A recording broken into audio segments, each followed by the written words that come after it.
തൃശൂർ കയ്പമംഗലത്ത് മാരക മയക്കുമരുന്ന് പിടികൂടിയ പ്രതികളിൽ നിന്നും 250ഓളം വിദ്യാർത്ഥികളുടെ പേരുകൾ അടങ്ങിയ ലിസ്റ്റ് കണ്ടെടുത്തത് എക്സൈസ് ഉദ്യോഗസ്ഥരെ വരെ അമ്പരപ്പിച്ചു.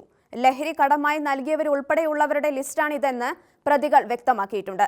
ഇതോടെ തൃശൂർ ജില്ലയിൽ മാത്രം ലഹരി ഉപയോഗിക്കുന്ന വിദ്യാർത്ഥികളുടെ എണ്ണത്തിൽ ആശങ്കയുയർത്തുന്ന വർധനവാണ് പുറത്തുവന്നിരിക്കുന്നത്.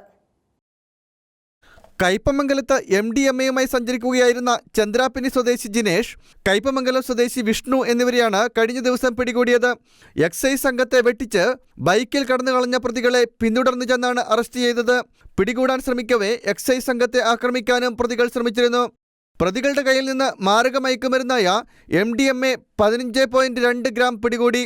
ബംഗളൂരുവിൽ നിന്നാണ് ഇവ കേരളത്തിലെത്തിച്ചതെന്നാണ് പ്രതികൾ മൊഴി നൽകിയിരിക്കുന്നത്. പ്രതികളുടെ കയ്യിൽ നിന്നും 250-ലേറെ വിദ്യാർത്ഥികളുടെ പേര് വിവരങ്ങളാണ് എക്സൈസ് കണ്ടെടുത്തത്. 17ഉം 25ഉം വയസ്സിനിടയിൽ പ്രായമുള്ള വിദ്യാർത്ഥികളുടെ പേരുകളാണ് ലിസ്റ്റിലുള്ളത്. ലഹരി കൈമാറിയ കുട്ടികളുടെ പേര്, കൈമാറിയ തീയതി എന്നിവയും ഓരോരുത്തരും എത്ര രൂപ തന്നു, ഇനി എത്ര തരാനുണ്ട് എന്നീ കാര്യങ്ങളും ലിസ്റ്റിൽ പ്രത്യേകം രേഖപ്പെടുത്തിയിരുന്നു. ഗൂഗിൾ പേ വഴി പണം നൽകിയവരെ പ്രത്യേകം രേഖപ്പെടുത്തിയാണ് ലിസ്റ്റ് തയ്യാറാക്കിയത്.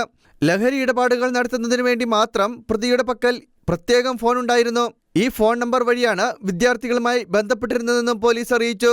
Shekinah news bureau, Thrissur.